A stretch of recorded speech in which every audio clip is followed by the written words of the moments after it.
నమస్తే ఫ్రెండ్స్, నేను మీ Shravani Harsha. Welcome back to our channel. ఇవాళ మన కథ సరైన నిర్ణయం. కథని చివరి వరకు వినండి. నచ్చితే కనుక ఖచ్చితంగా తప్పకుండా ఒక్క లైక్ చేయండి. ఈ కథ పైన మీ విలువైన స్పందనని కామెంట్ రూపంలో మాకు తెలియజేయండి. కొత్తవారు ఎవరైనా చూస్తున్నట్లయితే మన ఛానల్ని సబ్స్క్రైబ్ చేసుకోండి. జగతి గారికి 3 కొడుకులు ఉన్నారు. జీవితం అంతా తన 3 కొడుకుల కోసమే కష్టపడింది. ఇప్పుడు ఆవిడ అనారోగ్యంతో చాలా బాధపడుతుంది. ఆవిడ తన పిల్లల్ని ఎప్పుడూ చాలా ప్రేమిస్తూ ఉండేది.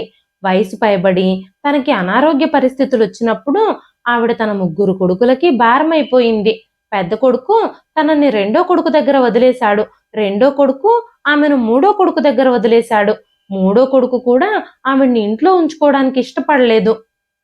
3 కొడుకులు కూడా అమ్మ నీ దగ్గర ఉండాలి అంటూ వాదనలకి దిగడం మొదలుపెట్టారు. ఆవిడ ఒక పెద్ద వ్యాధికి గురైనప్పుడు 3 కొడుకులు ఆవిడని తమ ఇళ్ల నుంచి బహిష్కరించారు.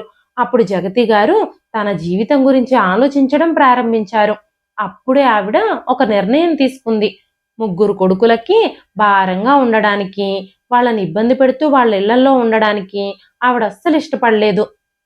ఆవిడ 3 కొడుకుల్ని విడిచిపెట్టేసి తన గ్రామంలోని పాత ఇంటికి తిరిగి వచ్చేసింది. 3 కొడుకులకి ఎలాగైనా బుద్ధి చెప్పాలని నిర్ణయించుకుంది. కొన్ని రోజుల తర్వాత జగతి గారు చచ్చిపోయారు అన్న వార్త తన 3 కొడుకులకి తెలిసింది. తల్లి చనిపోయింది అన్న వార్త తెలియగానే ఆగమేఘాల మీద ఊరికి వచ్చిన 3 కొడుకులు ఎదురుగా నిక్షేపంగా ఉన్న జగతి గారిని చూసి చాలా ఆశ్చర్యపోయారు. సురక్షితంగా ఉన్న ఆమెను చూడగానే వాళ్ళ కాళ్ళ కింద నేల జారిపోయింది. జగతి గారు పుట్టినప్పుడు వాళ్ళ ఇంట్లో చాలా పేదరికం ఉండేది. తన తోబుట్టువులందరినీ ఆవిడే చాలా జాగ్రత్తగా చూసుకోవాల్సి వచ్చింది. అలాంటి పరిస్థితుల గుండా ఆవిడ నడవాల్సి వచ్చింది. చాలా చిన్న వయసులోనే చాలా చెడ్డ పరిస్థితుల్ని చూడాల్సి వచ్చింది. ఆ తర్వాత పిల్లల కోసం కూడా ఆవిడ తన జీవితంలో చాలా త్యాగాలు చేశారు. ఇప్పటికీ ఆవిడ చాలా కష్టాల్లో ఉంది. కానీ తన కృషితో తన పరిస్థితులన్నింటినీ మార్చుకుంది. జగతి గారికి 2 అన్నయ్యలు 2 చెల్లెళ్ళు ఉన్నారు. జగతి గారి కంటే ముందుగానే తన అన్నయ్యలిద్దరూ పెళ్లి చేసేసుకున్నారు. తల్లిదండ్రులు ఇద్దరూ మరణించడంతో తమ వదినలు ఇంట్లో అడుగు పెట్టారు, కానీ బాధ్యతలు తీసుకోలేదు. ఆ తర్వాత చాలా కష్టపడి జగతి గారు ఆ కుటుంబాన్ని నడిపించుకుంటూ వచ్చారు. తన చెల్లెళ్ళిద్దరికీ పెళ్లిళ్ళు చేశారు. ఆ తర్వాత జగతి గారు కూడా వివాహం చేసుకున్నారు. చెల్లెళ్ళిద్దరూ కూడా ఆవిడ్ని చాలా ప్రేమిస్తూ ఉండేవారు. చిన్నప్పటి నుంచి తను పడిన కష్టాలకు గాను దేవుడు ఒక మంచి భర్తను ఆవిడకిచ్చాడు. గుణశేఖర్ గారు జగతి గారిని పెళ్ళైన దగ్గర నుంచి చాలా ప్రేమించేవారు, చాలా బాగా చూసుకునేవారు. ఆయన కూడా పేదవారే, కానీ చాలా కష్టపడి సంపాదించిన డబ్బులతో భార్యాభర్తలిద్దరూ కలిసి ఒక ఇంటిని కూడా కట్టుకున్నారు. జగతి గారు గుణశేఖర్ గారు తమ పిల్లలతో కుటుంబంతో చాలా సంతోషంగా ఆ ఇంట్లో నివసించాలి అని కోరుకున్నారు. గుణశేఖర్ గారి తల్లిదండ్రులు కూడా ఆయన చిన్నప్పుడే చనిపోయారు. ఆయనకి కూడా తోబుట్టువులున్నారు. వాళ్ళు ఒకరికొకరు మద్దతించుకుంటూ ఒకరినొకరు జాగ్రత్తగా చూసుకుంటూ ఉండేవారు. ఎవరికి వాళ్ళు తమ ఇళ్లని వేరువేరుగా నిర్మించుకున్నారు. గుణశేఖర్ గారు జగతి గారు తమ 3 పిల్లలతో గ్రామంలోనే నివసిస్తూ ఉండేవారు. ఇద్దరి కృషితో సంపాదనతో మెల్లమెల్లగా సమయం గడిచేసరికి డబ్బులు పొదుపు చేసి వాళ్ళు గ్రామంలోనే ఒక ఇంటిని నిర్మించారు. మెల్లమెల్లగా రోజులు గడుస్తూ ఉన్నాయి. జగతి గారు గర్భవతి అయ్యారు. ఆవిడ తన మొదటి బిడ్డకి జన్మనిచ్చినప్పుడు ఆ బిడ్డకి రాజా అని పేరు పెట్టారు. 2 సంవత్సరాల తర్వాత ఆవిడ మళ్ళీ గర్భవతి అయి ఇంకో కొడుకుని కన్నప్పుడు తనకి రవి అని పేరు పెట్టారు. తన పిల్లలు పుట్టిన వేళ విశేషం. గుణశేఖర్ గారి వ్యాపారం కూడా చాలా బాగా జరగడం మొదలైంది. గుణశేఖర్ గారు నగరాల్లో నూనెని అమ్ముతూ ఉండేవారు. ఆయన వ్యాపారం మంచిగా సాగుతూ ఉండేది. విక్రయాలు కూడా తారాస్థాయికి చేరుతూ ఉన్నాయి. గుణశేఖర్ గారి వ్యాపారంలో చాలా లాభాలు పొందడం మొదలుపెట్టారు. మెల్లమెల్లగా గ్రామంలో భూములు కూడా కొనడం ప్రారంభించారు. మెల్లగా తాము కూడబెట్టిన డబ్బులతో ఒక పెద్ద ఇంటిని కూడా కట్టుకున్నారు వాళ్ళు.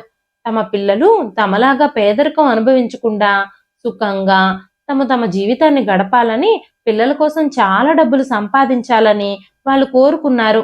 తామెలాగూ ప్రతి కోరికని అణుచుకుని ప్రతి విషయంలోనూ సర్దుకుని పేదరికంలో బ్రతకాల్సి వచ్చింది.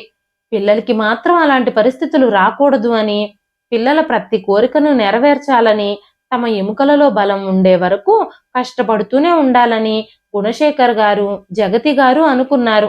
సమయం గడిచిపోతూ ఉంది. జగతి గారికి మూడో కొడుకు కూడా జన్మించాడు. జగతి గారు గుణశేఖర్ గారు ఒకరి మీద ఒకరు చాలా నమ్మకాన్ని ఉంచుకునేవారు. గుణశేఖర్ గారు ఉదయం ఎప్పుడో వ్యాపారం కోసం నగరానికి వెళితే అర్ధరాత్రి కానీ ఆయన తిరిగి ఇంటికి వచ్చేవారు కాదు. ఆయన ఇంట్లో ఉండే సమయం చాలా తక్కువే. 8 ఏళ్లలో వాళ్ళకి 3 కొడుకులు జన్మించారు. ఇప్పుడు వాళ్ళ జీవితంలో చాలా సంతోషంగా ఉన్నారు. అదే సమయంలో గుణశేఖర్ గారికి వ్యాపారం పని మీద సిటీకి వెళ్లి తిరిగొస్తూ ఉన్నప్పుడు యాక్సిడెంట్లో కాలికి ఒక గాయం అయింది. హాస్పిటల్లో ట్రీట్మెంట్ తీసుకున్న తర్వాత డాక్టర్ ఆయన్ని ఒక నెల రోజులు పూర్తిగా విశ్రాంతి తీసుకోమని చెప్పారు. ఆ నెల రోజులు ఆయన వ్యాపారానికి సెలవిచ్చి ఇంట్లోనే ఉండాల్సి వచ్చింది. స్నేహితులు కూడా ఆయనతో ఇప్పటి వరకు నువ్వు చాలా కష్టపడి పని చేస్తూనే ఉన్నావు, పగలు రాత్రి కష్టపడుతూనే ఉన్నావు, ఒక నెల రోజులు విశ్రాంతి తీసుకుంటే ఎలాంటి నష్టము ఉండదులే అంటూ చెబుతూ ఉన్నారు. ఆయన ఆ నెల రోజులు ఇంటికే పరిమితమయ్యారు. ఆ నెల రోజులు ఆయన ఇంట్లో ఉన్నప్పుడు ఆయన ఎవరినో మిస్ అవుతున్నట్టుగా జగతి గారికి అనిపిస్తూ ఉండేది. ఆయన మనసు ఇక్కడ లేనట్టుగా అనిపించేది ఆయన్ని చూసినప్పుడు. ఆయన మనిషి ఇక్కడే ఉన్నా మనసు మాత్రం ఎవరి కోసమో తాపత్రయపడుతున్నట్టుగా ఆవిడ గమనిస్తూ ఉండడం మొదలుపెట్టింది. జగతి గారి పెద్ద కొడుక్కి అప్పుడే స్కూల్లో జాయిన్ చేశారు. రాజా పక్కనే ఉన్న నగరంలో స్కూల్లో చదువుకుంటూ ఉన్నాడు. ఉదయాన్నే స్కూల్ బస్ వచ్చి ఎక్కించుకుని వెళ్లేది. సాయంత్రం తిరిగి మళ్ళీ అదే స్కూల్ బస్సులో ఇంటికొచ్చేవాడు. ఒకరోజు రాజా స్కూల్ బస్సులో వస్తున్నప్పుడు గుణశేఖర్ గారు వేరే అమ్మాయితో కనిపించారు. ఆ విషయమే పెద్ద కొడుకు రాజా తన తల్లితో చెప్పినప్పుడు జగతి గారు తన భర్త అలాంటివాడు కాదని, ఆయన ఎలాంటి తప్పు చెయ్యడని, తనని మోసం చేసే పనులు అసలుకే చెయ్యడని ఆవిడ చాలా నమ్మకంతో తన మనసుకు తానే సర్ది చెప్పుకుంది. ఆ విషయం గురించి కూడా గుణశేఖర్ గారిని ఎప్పుడూ అడగలేదు. కానీ నెల రోజులు ఆయన ఇంట్లో ఉండడంతో ఆయన ప్రవర్తన చాలా వింతగా అనిపించడం మొదలైంది ఆవిడికి. ఆయన సీక్రెట్గా ఫోన్ కాల్స్ మాట్లాడుకోవడం, జగతి గారి దగ్గరకు వస్తున్నప్పుడు వచ్చిన ఫోన్ని గబాలను కట్ చేయడం, ఇలాంటి ప్రవర్తన ఇంతకు ముందెప్పుడు ఆవిడ తన భర్తలో గమనించలేదు. ఇప్పుడు జగతి గారిలో అనుమానం మొదలై అది బలపడటం కూడా జరిగింది. వెంటనే జగతి గారు, ఇంతకు ముందు ఒక రోజు మన రాజా మిమ్మల్ని వేరే అమ్మాయితో చూశాను అని చెప్పాడు, ఎవరా అమ్మాయి అంటూ అడిగినప్పుడు గుణశేఖర్ గారు కాస్త తడబడుతూ, నాకు వ్యాపారంలో చాలా మంది పరిచయం అవుతూ ఉంటారు, దారి మధ్యలో ఎవరో ఒకరు లిఫ్ట్ అడుగుతూ ఉంటారు, అలా ఎవరినైనా నేను లిఫ్ట్ ఇచ్చి బండి మీద ఎక్కించుకున్నప్పుడు రాజా చూసుండొచ్చు, లేదంటే వ్యాపారం నిమిత్తం నేను ఎవరితో అయినా మాట్లాడేటప్పుడు తను చూసుండొచ్చు, నువ్వు కూడా నన్ను అనుమానిస్తున్నావా, నేనేంటో నీకు తెలీదా అంటూ అన్నారు ఆయన. ఆయన చెప్పేది నిజమే అయి ఉంటుందిలే, ఆయన అలాంటి వారు కాదు అని జగతి గారు తన మనసుకు తానే సర్ది చెప్పుకున్నారు. రోజులు గడిచిపోతూ ఉన్నాయి.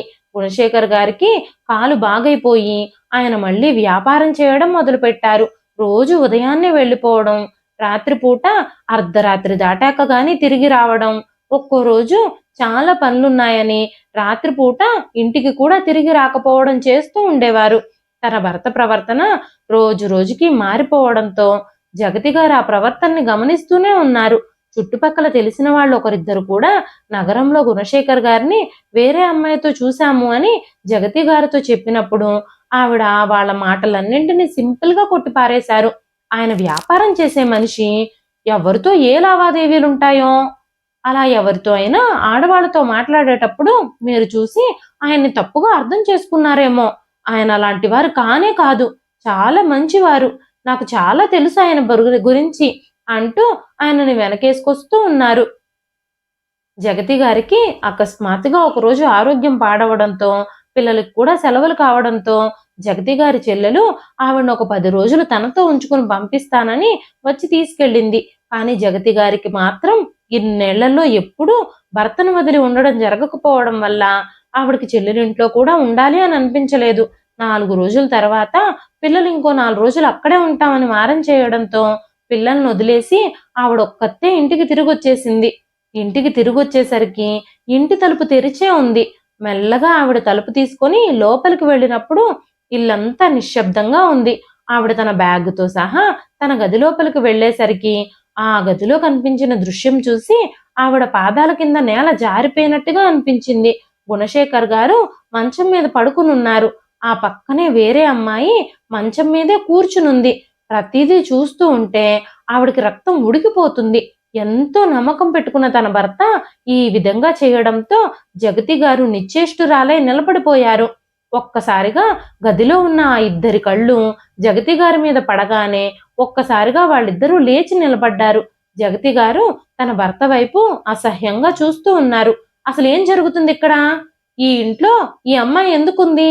అసలు ఈ అమ్మాయి ఎవరు అని అడగగానే వాళ్ళిద్దరూ భయపడిపోవడం ప్రారంభించారు. ఆ అమ్మాయి భయంతో గట్టిగా అరిచింది, అసలు నువ్వెవరు? నా ఇంట్లో నువ్వేం చేస్తున్నావు అంటూ జగతి గారు ఆ అమ్మాయిని బలంగా నెట్టారు. ఆ అమ్మాయి భయంతో ఆ ఇంటి నుంచి పారిపోయింది. జగతి గారు ఆవిడ్ని పట్టుకోవడానికి ప్రయత్నించింది గాని ఆ అమ్మాయి జగతికి దొరకలేదు. వెంటనే జగతి కోపంగా, మీరు నాకింత నమ్మక ద్రోహం చేస్తారని నేను అస్సలు అనుకోలేదు. కట్టుకున్న భార్యని మోసం చేస్తారా మీరు? ఏం జరిగింది అనే నిజం నాకు చెప్తారా? లేదంటే పోలీసుల్ని పిలిచి మిమ్మల్ని జైల్లో పెట్టించమంటారా అంటూ తీవ్రంగా అరుస్తూ ఉండగానే గుణశేఖర్ గారు భయపడిపోయి, నన్ను క్షమించు జగతి, నేనే తప్పు చేశాను. వ్యాపారం పని మీద నేను రోజు నగరానికి వెళుతూ ఉంటాను కదా, అక్కడే నాకు ఈ అమ్మాయి పరిచయం అయింది. నేను తనతో సంబంధం పెట్టుకున్నాను అని చెప్పినప్పుడు జగతి గారి పాదాల కింద నేల జారిపోయింది. అసలు మీరేం చెప్తున్నారండి?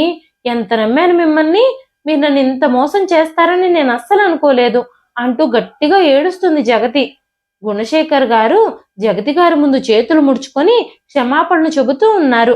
వెంటనే జగతి గారు, నన్నింత నమ్మక ద్రోహం చేసిన మిమ్మల్ని నేను క్షమించే ప్రసక్తే లేదు.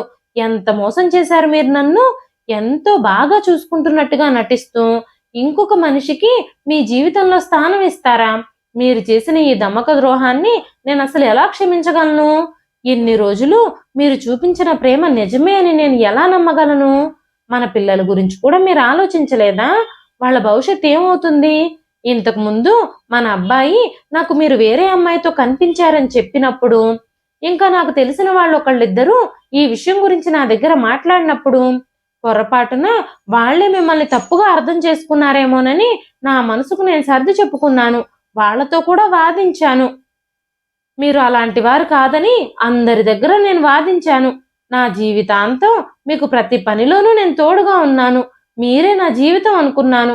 కానీ మీరు మమ్మల్ని ప్రేమిస్తున్నట్టే నటిస్తూ మాకు తీరని ద్రోహం చేశారు, నమ్మక ద్రోహం చేశారు అంటూ ఏడుస్తూ ఉంది జగతి. మీరు నాకెప్పుడు ఏమని వాగ్దానం చేసేవారు? నేను నిన్ను మోసం చెయ్యను, నా మీద నువ్వు పెట్టుకున్న నమ్మకాన్ని ఎప్పటికీ విచ్ఛిన్నం కానివ్వను అంటూ ఎప్పుడూ నాకు ప్రమాణం చేస్తూనే ఉండేవారు కదా. ఈ రోజు ఆ ప్రమాణాలన్నీ ఏమయ్యాయి అంటూ మాట్లాడుతూ ఉన్నప్పుడు గుణశేఖర్ గారు, నన్ను క్షమించు జగతి, పిల్లల భవిష్యత్తు కోసం అయినా నువ్వు ఎలాంటి పెద్ద పెద్ద నిర్ణయాలు తీసుకోవద్దు అని చెప్పినప్పుడు, మీ ఇలాంటి వ్యక్తితో నా మిగిలిన జీవితం నేను జీవించాలని అనుకోవడం లేదు. మిమ్మల్ని చూస్తూ ఉంటే నాకు అసహ్యంగా ఉంది. మీరు నాకు చేసిన నమ్మక ద్రోహాన్ని నేను జీర్ణించుకోలేకపోతున్నాను. మిమ్మల్ని నా జీవితం నుంచే తొలగించాలని నేను అనుకుంటున్నాను. మీరు వెంటనే ఈ ఇంటి నుంచి బయటకు నడవండి. మిమ్మల్ని గుడ్డిగా నమ్మినందుకు మాకింత నమ్మక ద్రోహం చేస్తారా మీరు? వేరే ఆడవాళ్లతో సంబంధాలు పెట్టుకుంటారా? అసలు నేను మీకేం తక్కువ చేశాను? ఎందుకు మీరు ఇలాంటి పని చేశారు? ఇంత జరిగాక మీతో కలిసి నేను ఇక జీవించలేను. మీరు మీ సామాన్లు తీసుకుని మీరు ఎవరినైతే కావాలి అని అనుకుంటున్నారో, ఎవరి కోసమైతే మీరు కట్టుకున్న భార్యని మోసం చేశారో వాళ్ళ దగ్గరికే వెళ్ళిపోండి. నేను మీకు విడాకుల పత్రాలు కూడా పంపించేస్తాను. లేదంటే చెప్పండి, నా పిల్లల ముగ్గురిని తీసుకొని నేనే ఇంటి నుంచి వెళ్ళిపోతాను అని చెప్పింది జగతి. ఆ మాటలు విన్న వెంటనే గుణశేఖర్ గారు, నేను చేసిన తప్పులకి నా పిల్లల్ని ఎందుకు శిక్షిస్తావు? మీరు ఎలాంటి నీడ లేకుండా రోడ్ల మీద పడితే నాకు ఇష్టం లేదు, నేను వెళ్ళిపోతాను అని చెప్పి ఆయనే ఆ ఇంటి నుంచి వెళ్ళిపోయారు. ఆ తరువాత జగతి గారు చాలా ఏడ్చారు. తన పిల్లల ముగ్గురిని కౌగిలించుకుని రోజు ఏడుస్తూనే ఉండేవారు ఆవిడ. పట్టరాని దుఃఖం వచ్చింది ఆవిడకి. జగతి ఈ విషయంలో ఇలా జరిగింది అని తెలుసుకున్నప్పుడు జగతి గారి అన్నయ్యలిద్దరూ చెల్లెళ్ళిద్దరూ కూడా తన దగ్గరకు వచ్చారు. తనకి చాలా ధైర్యం చెప్పారు. నువ్వు ఏ విషయంలోనూ భయపడకమ్మా, మేమందరం నీకు తోడుగా ఉంటామని వాళ్ళు భరోసా ఇచ్చారు. ఆ తరువాత జగతి గారు కూడా పిల్లల పెంపకం కోసం, డబ్బు సంపాదించడం కోసం వ్యాపారం చేయడం మొదలుపెట్టారు. మొదట్లో గుణశేఖర్ గారు వ్యాపారం చేస్తూ ఉన్నప్పుడు జగతి గారే ఆయనకు చాలా సపోర్ట్గా ఉండి సహకారాన్ని అందిస్తూ ఉండేవారు. అలా వ్యాపారం గురించి అన్ని విషయాలు జగతి గారికి తెలుసు. దాంతో ఆవిడ కూడా అదే వ్యాపారాన్ని ప్రారంభించి మెల్లమెల్లగా తన జీవనోపాధికి ఒక ఆధారం కనుక్కున్నారు. ఆవిడ అలాగే జీవనం సాగిస్తూ ఉన్నారు. కొన్ని రోజుల తర్వాత పిల్లలు స్కూల్ కని ఆవిడ వ్యాపారం కోసమని పదే పదే నగరానికి వెళ్లి రావాల్సి రావడంతో నగరంలోనే ఒక ఇల్లు కొనుక్కుని అక్కడే స్థిరపడాలని ఆవిడ నిర్ణయించుకుంది. కొన్ని రోజుల తర్వాత జగతి గారు తన అన్నయ్యల్ని చెల్లెళ్ళని పిలిపించి ఈ విషయం గురించే మాట్లాడారు. పిల్లల చదువుల కోసం వ్యాపారం కోసం నేను నగరానికి వెళ్ళడం చాలా ముఖ్యం. ఈ ఇంట్లో ఉంటే పదే పదే గత జ్ఞాపకాలు నాకు గుర్తుకొచ్చి నాకు మనశ్శాంతి కూడా లేకుండా చేస్తున్నాయి అని చెప్పి నగరానికి షిఫ్ట్ అవ్వడానికి ట్రై చేశారు జగతి గారు. ఆ తర్వాత మెల్లమెల్లగా రోజులు గడిచిపోయాయి. కొడుకులు ముగ్గురిని కూడా చదివించి ఆవిడ ప్రయోజకుల్ని చేసింది. మెల్లమెల్లగా కొడుకులు కూడా కష్టపడి పనిచేయడం మొదలుపెట్టారు. సమయం గడిచే కొద్దీ కొడుకులు ముగ్గురు పెళ్లిళ్ళు చేసుకున్నారు. కొన్ని రోజులు గడిచాక ముగ్గురు కొడుకులు ఎవరికి వాళ్ళు ఇల్లులు తీసుకుని వేరైపోయారు. ఎవరింట్లో వాళ్ళు నివసిస్తూ ఉండేవారు. పెద్ద కొడుకు రాజా వ్యాపారం చేసేవాడు. రెండో కొడుకు ఒక ఎంఎన్సి కంపెనీలో ఉద్యోగం చేసేవాడు. మూడో కొడుకు ఒక స్కూల్లో టీచర్గా పనిచేసేవాడు. జగతి గారు కూడా వృద్ధాప్యంలో తన పెద్ద కొడుకు దగ్గరే ఉండేవారు. పెద్ద కొడుకు భార్య కూడా చాలా మంచిది. ఆమెను చాలా జాగ్రత్తగా చూసుకునేది. వాళ్ళకు ఒక చిన్న కూతురు కూడా ఉండేది. జగతి గారు ఇప్పటికీ తను చేసిన వ్యాపారాన్ని వదిలిపెట్టకుండా దాన్ని నడిపిస్తూనే ఉన్నారు. వీలు కుదిరినప్పుడల్లా ఎవరింట్లో ఎన్ని రోజులు ఉండాలనిపిస్తే అన్ని రోజులుంటూ, తనకి మరో కొడుకు మీద బెంగ అనిపించినప్పుడు మళ్ళీ వాళ్ళ దగ్గరికి వెళుతూ, కొడుకులు ముగ్గురు దగ్గర అటు ఇటు తిరుగుతూ తన వ్యాపారం చేసుకుంటూ చాలా ప్రశాంతంగా గడుపుతున్నారు. కానీ ఎప్పుడు ఆవిడ్ని బాధించే విషయం ఏమిటంటే, ముగ్గురు కొడుకులు తనతో కలిసి ఒకే ఇంట్లో కాకుండా ముగ్గురు విడివిడిగా ఉండడానికిలో ఆవిడకి బాధ అనిపించేది. అంతే తప్ప కొడుకుల విషయంలో కానీ కోడళ్ళ విషయంలో కానీ ఆవిడకి ఎలాంటి కొరత లేదు. అంతా బాగానే సాగుతూ ఉంది. కానీ అనుకోకుండా ఆవిడ జీవితంలో ఒక మలుపు వచ్చింది. ఆ మలుపు ప్రతి విషయాన్ని నాశనం చేసేసింది. ఒకరోజు అనుకోకుండా ఫ్యాక్టరీలో అకస్మాత్తుగా మంటలు చెలరేగి ఫ్యాక్టరీ మొత్తం దాదాపుగా బూడిదైపోయింది. అప్పుడు పెద్ద కొడుకు రాజా తన భార్యా పిల్లలతో కలిసి ఒక ట్రిప్కి వెళ్ళాడు. జగతి గారు వ్యాపార బాధ్యతల్ని చూసుకుంటూనే ఉండేవారు. వ్యాపారం మొత్తాన్ని ఆవిడే నిర్వహించేవారు. ట్రిప్ నుంచి తిరిగి వచ్చేసరికి ఇలా జరగడంతో రాజాకి వ్యాపారంలో నష్టం రావడంతో తల్లి మీద చాలా కోపం వచ్చేసింది. ఎందుకంటే రాజా చేస్తున్న బిజినెస్ అంతంత మాత్రంగానే నడుస్తుంది. జగతి గారు రాజాతోనే కలిసి ఉండడంతో ప్రతి నెల రాజాకి ఎంత కావాలంటే అంత డబ్బులు ఇస్తూ ఉండేవారు. కానీ ఇక ఇప్పుడు అవన్నీ సాగవు అన్న విషయం తనకు అర్థమైనప్పుడు తల్లి మీద రాజా చాలా కోపం తెచ్చుకున్నాడు. ఈ విషయం జరిగిన తర్వాత కొడుకులు ముగ్గురు తల్లి బిజినెస్ నష్టపోవడంతో ఆమెను పట్టించుకోవడమే మానేశారు. అప్పటి వరకు జగతి గారు కొడుకులు ముగ్గురికి ఆర్థికంగా చాలా సహాయం చేసేవారు. పెద్ద కొడుకు విషయం అయితే ఇంకస్సలు చెప్పనక్కర్లేదు. వాళ్ళ ఇంటి ఖర్చులన్నీ భరిస్తూ ఉండేవారు ఆవిడ. ప్రతి బిల్లు ఆవిడే జమ చేసేవారు. ఇంటి ఖర్చులు, కిరాణా సామాన్లు అన్నీ ఆవిడ డబ్బుతోనే గడిచేవి. అంతేకాకుండా కొడుకులు ముగ్గురు అవసరమైనప్పుడల్లా ఆవిడ దగ్గరకు వచ్చి డబ్బులు అడిగి తీసుకుంటూ ఉండేవారు. ప్రతి కొడుకు ప్రతి నెలలోనూ ఏదో ఒక సాకు చెప్పి ఆఫీసులో జీతం తక్కువ వస్తుందనో, కటింగ్స్ ఎక్కువ పోతున్నాయనో లేనిపోని అబద్ధాలు చెప్పి జగతి గారి దగ్గర డబ్బులు గుంజడానికే చూస్తూ ఉండేవారు. పిల్లల స్కూల్ ఫీజులు కట్టాలని, పిల్లల ఆరోగ్యం బాగోలేదు హాస్పిటల్కి తీసుకెళ్లాలని ఆవిడ దగ్గర ఎప్పుడూ డబ్బులు గుంజుతూనే ఉండేవారు. కానీ ఈ వ్యాపారంలో నష్టం జరిగినప్పుడు ఆవిడ చాలా బాధలో ఉన్నప్పుడు ఏ ఒక్క కొడుకు ఆవిడ దగ్గరికి రాలేదు. ఫ్యాక్టరీలో చాలా నష్టం జరిగింది. చాలా యంత్రాలు కాలిపోయాయి. అప్పటి వరకు ప్రొడ్యూస్ చేసిన ఆయిల్ మొత్తం చెడిపోయింది. కార్మికులు కూడా పని చేయడానికి పనిలోకి రావడం లేదు. ఆవిడ చాలా కలత చెందుతూ ఉంది. అన్ని వైపుల నుంచి ప్రతి దారి మూసుకుపోయినట్టుగా తనకు అనిపించింది.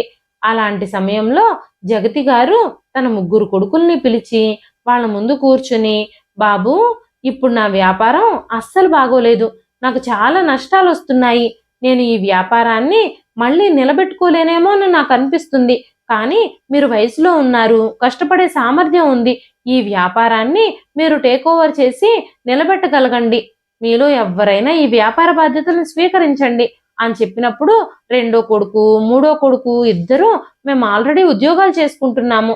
మేం చేసే ఉద్యోగాలు మాకు చాలు. ఇంక వ్యాపారంతో మాకు ఎలాంటి అవసరమూ లేదు.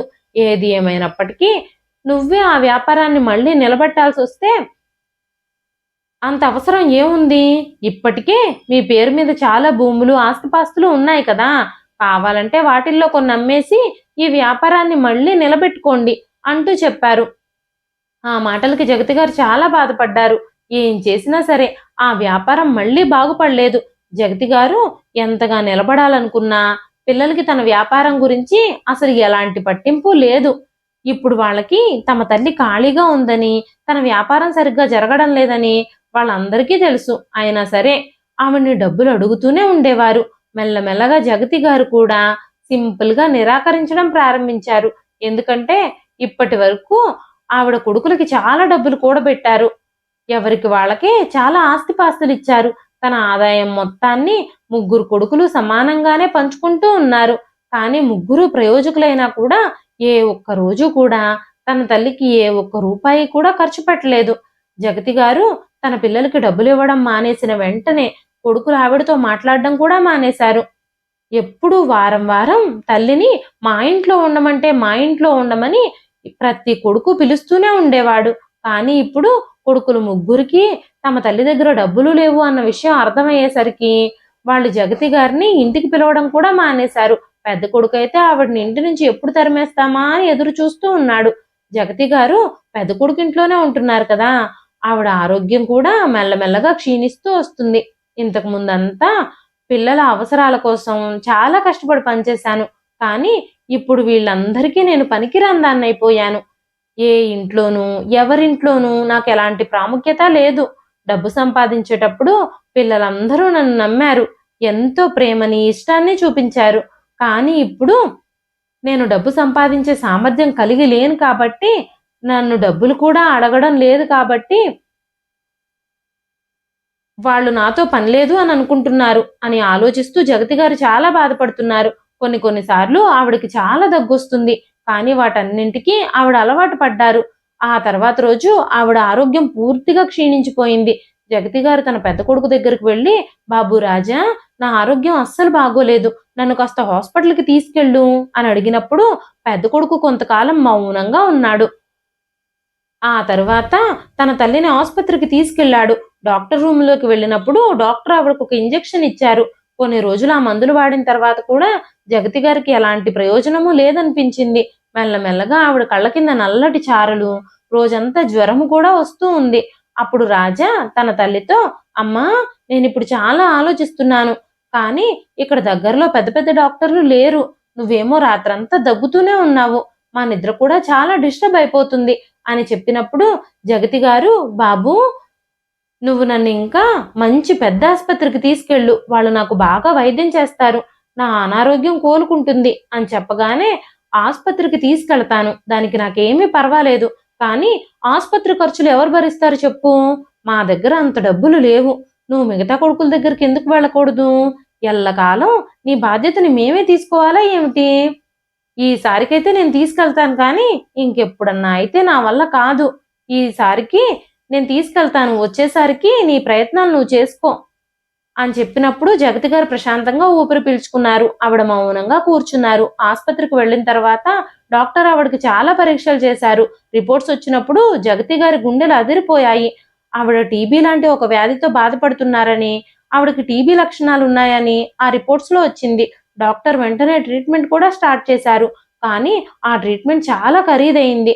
తల్లిని తీసుకొని రాజా ఇంటికి వచ్చినప్పుడు తన భార్య నేహ, ఇప్పుడు మీ అమ్మ దగ్గర ఒక్క రూపాయి కూడా డబ్బు లేవు, ఆవిడేమో ఇప్పుడు ఈ వ్యాధితో అనారోగ్యానికి గురైంది, ట్రీట్మెంట్ కూడా చాలా డబ్బులు ఖర్చు అవుతూ ఉంది. మీ అమ్మకి ట్రీట్మెంట్ చేయించే విషయంలో కాస్త ఆలోచించండి. మీ అమ్మ ఇప్పటికే ముసలిదైపోయింది. ఆవిడ ఈ లోకంలో బ్రతికున్నా, ఈ లోకాన్ని విడిచిపెట్టి వెళ్ళిపోయినా పెద్ద తేడా ఏమీ ఉండదు. మీరు ఊరికే ఎక్కువ డబ్బులు ఆవిడ కోసం ఖర్చు చేసేయొద్దు. మన పిల్లల చదువులు, వాళ్ళ బాల్యము, వాళ్ళ భవిష్యత్తు, వాళ్ళ పెళ్లిళ్ళు అంటూ చాలా ఖర్చులు మనకున్నాయి. మీ అమ్మకి ఒక్క రూపాయి కూడా ఖర్చు పెట్టడానికి వీల్లేదు. మీ అమ్మ దగ్గర ఆల్రెడీ డబ్బులున్నాయి. అవి కూడా దాచిపెట్టేసుకుని ఉంటుంది ఆవిడ. ఇప్పుడు మీ అమ్మకు సేవ చేయడం వల్ల మనకెలాంటి ఉపయోగమూ లేదు. ఆమెను వదిలేయండి. నేను ఇంటి పనులన్నీ ఒంటరిగా చేసుకుంటూ ఆవిడకి సేవ చేయడం నా వల్ల కావడం లేదు. ఆవిడకి టీబీ లాంటి ఒక ఇన్ఫెక్షన్ ఉందని డాక్టర్లు చెప్పారన్నారు కదా! మన ఇంట్లో చిన్నపిల్లలు కూడా ఉన్నారు. అది వాళ్ళకి అంటుకుంటే చాలా ప్రమాదం జరుగుతుంది అని చెప్పినప్పుడు ఆ మాటలన్నీ జగతి గారు కూడా విన్నారు. వెంటనే కొడుకు తన తల్లి గురించి అలా మాట్లాడినందుకు కోడల్ని తిడతాడని ఆవిడ భావించింది. కానీ కొడుకు మాత్రం తన భార్యతో, "నువ్వేం బాధపడొద్దు నేహా, నేను మా అమ్మతో ప్రతిదీ వివరించి చెప్తాను. నువ్వు చెప్పింది నిజమే, నాకు కూడా ఈ విషయంలో చాలా భయం ఉంది" అని చెబుతూ ఉన్నప్పుడు ఆ మాటలు వింటూ ఉంటే జగతి గారికి చాలా బాధగా అనిపించింది. ఆ రోజంతా కోడలి మాటలే ఆవిడ చెవుల్లో మారుమ్రోగుతూ ఉన్నాయి. ఆ రోజు నుంచి కోడలు నేహ అత్తగారిని భిక్షగత్తెలా చూడ్డం మొదలుపెట్టింది. ఆవిడ తినడానికి ఒక పాత ప్లేటు, మంచినీళ్ళు తాగడానికి ఒక పాత గ్లాసు ఇచ్చింది. ఆమెను గదిలో నుంచి బయటకు రాకూడదని స్ట్రిక్ట్‌గా రూల్ పాస్ చేసేసింది. ఆ తర్వాత నుంచి నేహ చేతులకు గ్లౌజులు వేసుకుని మరీ అత్తగారికి భోజనం పెట్టేది. కిటికీలో నుంచి ఫుడ్ ప్లేట్‌ని లోపలికి నెట్టడానికి ప్రయత్నించేది. అంతేకాకుండా ముఖానికి మాస్క్ కూడా వేసుకునేది. ఈ విషయాలన్నీ చూస్తూ ఆవిడ తన కన్నీళ్లని ఆపుకోలేకపోతున్నారు. రాజా కూడా మిగిలిపోయిన కూరని భోజనం ఉన్న ప్లేట్లో వేసేసి తీసుకొచ్చి తల్లికిస్తూ ఉండేవాడు. రోజులు గడుస్తున్నా ఆవిడ ఆరోగ్యం ఏమాత్రమూ బాగుపడలేదు. సమయం గడిచిపోతున్న కొద్దీ ఆవిడ ఆరోగ్యం ఇంకా ఇంకా క్షీణిస్తూ ఉంది. ఆవిడ ఆహారం కూడా సరిగ్గా తినలేకపోతోంది. నీళ్లు కూడా సరిగ్గా తాగడం లేదు. అయినా సరే ఎవ్వరూ ఆవిడ్ని పట్టించుకోవడం లేదు. కానీ మనవళ్ళు, మనవరాళ్ళు ఆవిడ దగ్గరికి రావడానికి ప్రయత్నిస్తూ ఉండేవారు. వాళ్ళ తల్లిదండ్రులు మాత్రం, "నాన్నమ్మ ఆరోగ్యం అస్సలు బాగోలేదు. మీరు తన చుట్టూ తిరిగితే, తన దగ్గరకు వెళితే తన అనారోగ్యం మీకు కూడా అంటుకుంటుంది. అది చాలా ప్రమాదకరమైన వ్యాధి. కాబట్టి మీరు కూడా అనారోగ్యానికి గురైపోతారు. మీరిద్దరూ చదువుకోండి. నానమ్మ దగ్గరికి మాత్రం వెళ్ళొద్దు" అని చెబుతూ ఉన్నప్పుడు జగతి గారి గుండె పగిలిపోవడం ప్రారంభించింది. ఇలాంటి ముదనష్టపు వ్యాధి నాకే ఎందుకొచ్చింది? నేను చికిత్స పొందుతున్నా కూడా కొంచెం కూడా ఎందుకు తగ్గడం లేదు అని ఆవిడ ఆ విషయం గురించి ఆలోచించడం మొదలుపెట్టింది. ఆ మందులు వేసుకున్న తర్వాత కూడా ఆవిడకు స్వస్థత రాకపోవడంతో ఆవిడ అనుమానంతో ఆ విషయం గురించి తెలుసుకోవడానికి ప్రయత్నించింది. ఆ తర్వాత కొన్ని రోజులకి జగతి గారి కొడుకు డాక్టర్ రాసిచ్చిన మందులు ఎక్కువ ఖరీదు ఉండడంతో వాటిని కొనలేని వాటిని కొనకుండా మెడికల్ షాప్‌లో దగ్గుకి సంబంధించిన మందులడిగి తీసుకొస్తూ ఉన్నాడని, అందువల్లే ఆ మందులు పనిచేయక తన పరిస్థితి రోజు రోజుకి దిగజారుతుందని ఆవిడకి అర్థమైపోయింది. ఒకరోజు జగతి గారు ఆవిడ కోడలు చూస్తూ ఉండగానే కోడలి ముందే రక్తం వాంతి చేసుకున్నారు. అప్పుడు కోడలు, "మీ అమ్మ ఈ ఇంట్లో ఒక్క నిమిషం కూడా ఉండడానికి వీల్లేదు. ఆవిడ చాలా గట్టిగా అరవడం, ఏడవడం చేస్తూ ఉంది. ఆవిడ ఈరోజు రక్తం కూడా కక్కుకున్నారు. నేనొక్కదాన్నే ఆవిడ్ని చూసుకోలేను. నాకు సహాయం చేయడానికి కూడా ఇక్కడ ఎవ్వరు లేరు" అంటూ భర్త ఆఫీస్ నుంచి రాగానే భర్తతో గొడవకు దిగింది. కొడుకు ఆఫీస్ నుంచి రాగానే తన గదిలో ఆ రక్తం చూసినప్పుడు తన తల్లిని భుజాల మీద వేసుకొని పరిగెత్తుకుంటూ హాస్పిటల్‌కి తీసుకెళ్తాడు అని జగతి గారు ఆశగా కొడుకు కోసం ఎదురు చూస్తూ ఉన్నారు.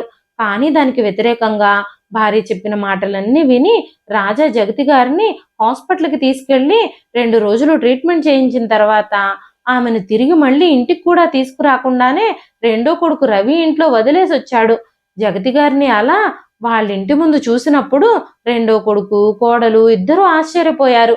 వాళ్ళిద్దరూ జగతి గారి ఆరోగ్యం గురించి తెలుసుకున్నప్పుడు చాలా భయపడిపోయారు. ఆవిడకి దగ్గరకు కూడా రాకుండా ఆవిడకుండడానికి ఒక గది ఇచ్చేశారు. వెంటనే రాజా, "ఇప్పటి వరకు నేను అమ్మకి చాలా సేవలు చేశాను. అమ్మ ఇప్పటి వరకు నా దగ్గరే ఉంది. తన బాధ్యతను మేమే తీసుకున్నాము. తన అనారోగ్యానికి హాస్పిటల్‌లో చికిత్స కూడా చేయించాను. ఇప్పటినుంచి కొన్ని రోజులు అమ్మని మీ దగ్గరే ఉంచుకోండి. మీరే ఆవిడకి చికిత్స చేయించండి" అని చెప్పి రాజా ఆవిడ్ని రవి దగ్గర వదిలేసి వెళ్ళిపోయాడు. ఆవిడ రావడం రవి భార్య నీరజకి అస్సలిష్టం లేదు. ఆవిడ వ్యాపారం బావుండి డబ్బు సంపాదించినంత కాలం మీ అన్నయ్య మీ అమ్మని తనతో పాటే ఉంచుకుని ఎక్కువ డబ్బులు ఆయనే లాగేసుకున్నాడు. ఇప్పుడు ఆరోగ్యం బాగోక రూపాయి సంపాదన కూడా లేకుండా మంచంలో పడున్నప్పుడు ఆవిడకి స్వయంగా ట్రీట్మెంట్ కోసం డబ్బులు ఖర్చు పెట్టాల్సిన సమయం వచ్చినప్పుడు ఆవిడ్ని తీసుకొచ్చి మన మీద వదిలిపెట్టేసి వెళ్ళిపోయాడు అంటూ మాట్లాడుతూ ఉంది. జగతి గారి పరిస్థితులన్నీ బాగున్నప్పుడు కొడుకులు, కోడళ్ళు ఆవిడకి సేవలు చేయడానికి చాలా తాపత్రయపడిపోతూ ఉండేవారు. కానీ ఇప్పుడు ఆవిడ అందరికీ భారమైపోయింది. కొన్ని రోజులు ఆవిడికి రెండో కొడుకు ఇంట్లో చాలా కష్టంగానే జరిగాయి. ఆ తర్వాత రవి జగతి గారిని తన తమ్ముడు రమేష్ ఇంటికి పంపించడానికి ప్రయత్నాలు మొదలుపెట్టాడు. రవి రమేష్‌కి ఫోన్ చేసి ఈ విషయం చెప్పినప్పుడు రమేష్ తన అన్నయ్యతో, "అన్నయ్య, నేను ఒక స్కూల్లో చిన్న టీచర్‌ని మాత్రమే. నా జీతంతో నా కుటుంబాన్ని మాత్రమే పోషించుకోగలుగుతున్నాను. అమ్మకొచ్చిన ఆ వ్యాధికి ట్రీట్మెంట్ చేయించాలి కదా! ఆ ట్రీట్మెంటు చాలా ఖరీదుతో కూడుకున్నది. నేనెలా ఆ ట్రీట్మెంట్ ఖర్చుల్ని భరించగలుగుతాను? నాకు చాలా ఇబ్బందయిపోతుంది.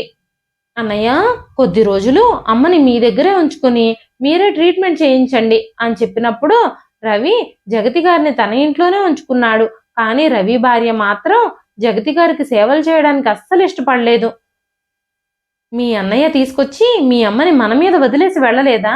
మీరు మాత్రం మీ తమ్ముడు చెప్పిన సాకులన్నీ విని మీ అమ్మని ఇక్కడే ఉంచుకున్నారు. ఇప్పుడు ఆవిడ వల్ల ఎవ్వరికీ ఎలాంటి ఉపయోగము ఉండదు. అంతేకాకుండా ఆవిడ ఆరోగ్యం కూడా బాగోలేదు. ఆవిడ్ని వెంటనే మన ఇంటి నుంచి పంపించేయండి. ఆవిడిక్కడ ఉండడం నాకు అస్సలు ఇష్టం లేదు" అంటూ చెప్పింది. అన్నీ బాగున్నప్పుడు, అందరూ బాగానే ఉన్నప్పుడు అంతా బాగానే జరిగింది. కానీ ఇప్పుడు ముగ్గురు కొడుకులున్నా కూడా జగతి గారు ఒంటరిగా మిగిలిపోయారు. తన భర్త తనని మోసం చేసినప్పుడు ముగ్గురు బిడ్డల్ని తన రెక్కల కష్టంతోనే పెంచిందావిడ. అన్నయ్యలు, చెల్లెళ్ళు ఈ వయసులో ఒంటరిగా ఉండడం మంచిది కాదని, మగవాళ్ళందరూ చెడు దృష్టి నీ మీదే ఉంటుందని, మరో పెళ్లి చేసుకోమని చెప్పినా కూడా తన కొడుకుల కోసం తన జీవితం మొత్తం ధారపోసిందావిడ. వాళ్ళకి ఎప్పుడూ ఎలాంటి లోటు రాకుండా వాళ్ళని చదివించి, పెంచి ప్రయోజకుల్ని చేసింది. వాళ్ళ ఆనందం గురించే ఎప్పుడూ ఆలోచిస్తూ, నాకంటూ ఒక జీవితం ఉందన్న విషయాన్ని కూడా నేను మర్చిపోయాను అని ఆలోచిస్తున్నారు జగతి గారు. కానీ ఇప్పుడు నేనందరికీ భారమైపోయాను. నా భర్త చూస్తే ఎంతో నేనాయన్ని ప్రేమించాను, కానీ నన్నాయన మోసం చేసేశారు. ఇప్పుడు కన్నబిడ్డలు కూడా ఈ తల్లిని బరువుగా భావిస్తున్నారు అని ఆలోచిస్తూ ఉంటే, ఈ ఆలోచనలన్నీ జగతి గారి మనసును కుదిపేస్తున్నాయి. జగతి గారు మెల్లగా ఆ ఇంటి నుంచి నిశ్చలంగా బయటకొచ్చారు. తన వస్తువులన్నీ తీసుకున్నారు. తన బట్టలు, మందులు అన్నీ తీసేసుకున్నారు. తన దగ్గర కొంచెం డబ్బులు కూడా ఉన్నాయి. ఆవిడ మెల్లగా రైల్వే స్టేషన్‌లో ఒక బెంచ్ మీద కూర్చొని ఆలోచిస్తూ ఉన్నారు. అప్పుడు చాలా ఆలోచించిన తర్వాత ఒక నిర్ణయానికొచ్చి తన గ్రామానికి వెళ్ళాలి అని ట్రైన్ ఎక్కారు. తను ఒక చెల్లెలి ఇంటి తలుపులు తట్టారు ఉదయాన్నే. చాలా సంవత్సరాల తర్వాత జగతి గారిని అలాంటి పరిస్థితుల్లో చూసిన వెంటనే తన చెల్లెలు పరిగెత్తుకుంటూ వచ్చి కౌగిలించుకుంది. చాలా రోజుల తర్వాత ఆవిడకు అలాంటి ప్రేమ దొరకడంతో ఆవిడ మనసు కొంచెం స్వాంతన దొరికింది.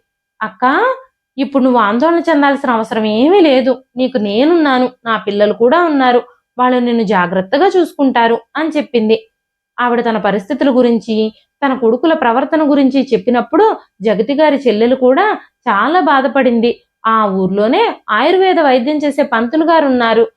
జగతి గారికి ఆయుర్వేద మందు ఇవ్వడం ఆయన ఉదయాన్నే మొదలుపెట్టారు. జగతి గారి అనారోగ్యం కూడా పూర్తిగా మూలాల నుంచి తొలగించబడింది. ఇంట్లో నుంచి బయటకొచ్చేసిన తర్వాత పిల్లలు ముగ్గురూ తమ తల్లి ఎక్కడికి వెళ్ళిపోయిందో అని గాని ఆలోచించలేదు. తన కోసం వెతకనే వెతకలేదు. జగతి గారు తన చెల్లెలతో, "మీ అమ్మ చనిపోయింది. వెంటనే రమ్మని నా కొడుకులకి వార్త పంపించండి. నేను ఎలాగైనా వాళ్ళకి బుద్ధి చెప్పాలి" అని చెప్పినప్పుడు వాళ్ళ చెల్లెలు అలాగే చేసింది. జగతి గారికి ఆ ఊళ్ళో ఇంటితో పాటు కొన్ని భూములు కూడా ఉన్నాయి. జగతి గారు సిటీకి వెళ్ళిపోయేటప్పుడు కూడా ఊర్లో భూముల్ని, ఇంటిని అస్సలు అమ్మలేదు. జగతి గారికి ముగ్గురు కొడుకులున్నారు కదా! ఆ ముగ్గురు కొడుకులకి ఆవిడ చనిపోయింది అన్న వార్త తెలిసినప్పుడు ఆస్తి మొత్తం చక్కగా సమానంగా పంచుకోవాలన్న దురాశతో ఊరికి బయలుదేరొచ్చారు. ఊరికి వచ్చిన ఎంక్వైరీ చేసినప్పుడు జగతి గారు సజీవంగా వాళ్ళ కళ్ళెదురుగా నిలబడున్నారు. "నేను చాలా దురదృష్టవంతురాల్ని. నా మరణం గురించి నేనే తప్పుడు వార్తల్ని మీ దాకా తీసుకురావాల్సొచ్చింది. ఈ భూమి నుండి, ఆస్తి నుంచి నాకు వాటా కావాలి అని మీరందరూ కలిసొచ్చారు, కానీ ఈ భూమిలో, ఈ ఆస్తిలో ఒక్క రూపాయి కూడా మీకు వాటా ఇవ్వాలని నేను అనుకోవడం లేదు" అని చెప్పినప్పుడు కొడుకులందరి కాళ్ళ కింద నేల జారిపోయింది. జగతి గారు తను సంపాదించిన ఆస్తిపాస్తుల్లో కొడుకుడుకు వాటా ఇవ్వను అని అందరి ముందు ధైర్యంగా చెప్పారు. కొడుకులు ముగ్గురు మొత్తం ఆ ఊరు ముందే అవమానించబడ్డారు. ముగ్గురు ఏడవడం ప్రారంభించారు. అమ్మా, మమ్మల్ని క్షమించు, మేము తప్పు చేశాము అని వాళ్ళు ప్రాధేయపడుతూ ఉన్నప్పుడు, తప్పు చేసింది మీరు కాదు బాబు, నేను మిమ్మల్ని నమ్ము తప్పు చేశాను. నాకు వ్యాధి ఉందని డాక్టర్ చెప్పగానే నన్ను అంటరాని దానిలా చూశారు మీరు. ఏ దిక్కు లేకుండా రోడ్డు మీద పడి చచ్చిపోతుందిలే అనుకున్నారు. నాకంటూ ఎవరూ లేరనుకున్నారు కదా. నా తోడబుట్టిన వాళ్ళు నాతో పాటు ఉన్నారు. కట్టుకున్న భార్యని మోసం చేసి నమ్మక ద్రోహం చేసిన వ్యక్తికి పుట్టిన వాళ్ళు మీరు అందుకే మీకు కూడా తండ్రి బుద్ధులే వచ్చినట్టున్నాయి. నా తర్వాత నా ఆస్తిపాస్తులు నా చెల్లెళ్ళకి కానీ అన్నయ్యలకు కానీ నేను ఇవ్వను. మీరు ఎలాగైనా వాళ్ళ మీద దాడి చేసి వాళ్ళ దగ్గర నుంచి కూడా ఈ ఆస్తిని లాక్కుంటారు. నేను నా ఆస్తిపాస్తులన్నింటినీ అమ్మేసి ఈ ఊర్లోనే ఒక హాస్పిటల్ కట్టాలి అని అనుకుంటున్నాను. అందులో పేదవాళ్ళకి ఉచిత వైద్యం అందించాలి అని అనుకుంటున్నాను. దానికోసమే నేను ఇన్నేళ్లు కష్టపడి సంపాదించిన ఆస్తి అంతటినీ నేను ఖర్చు పెడతాను. నాది అనుకున్న దేనిలో నుంచి కూడా మీకు చిల్లిగవ్వ కూడా రాదు. నేను చచ్చిపోయాక నా ఆస్తులు అనుభవిద్దాం అనుకున్న మీ దురాశకి నేను ఇస్తున్న ఫలితం ఇదే అంటూ జగతి గారు తన నిర్ణయం చెప్పినప్పుడు కొడుకులు ముగ్గురు ఆవిడ కాళ్ళు పట్టుకుని క్షమించమని అడిగారు. కానీ కొడుకులను గాని కోడళ్లను గాని ఆవిడ క్షమించనే లేదు. ఊసరవల్లిలాగా రంగులు మార్చే కొడుకుల బుద్ధి ముందే తెలుసుకోవడం వల్ల ఆవిడ సరైన నిర్ణయమే తీసుకుంది. ఇదండి ఈ రోజు కథ. ఈ కథ మీకు ఎలా అనిపించింది? కథ నచ్చితే ఒక్క లైక్ చేయండి. ఈ కథ పైన మీ విలువైన స్పందనని కామెంట్ రూపంలో మాకు తెలియజేయండి. జగతి గారు తీసుకున్న ఆ నిర్ణయం సరైందే అని మీరు భావిస్తున్నారా? ఆ నిర్ణయం మీలో ఎంతమందికి నచ్చిందో కామెంట్ రూపంలో మాకు తెలియజేయండి. మరెన్నో ఇలాంటి ఇంట్రెస్టింగ్ కథల కోసం మన ఛానల్ని సబ్స్క్రైబ్ చేసుకోండి. మరొక మంచి కథతో రేపు మళ్ళీ కలుస్తానండి. అంతవరకు సెలవు.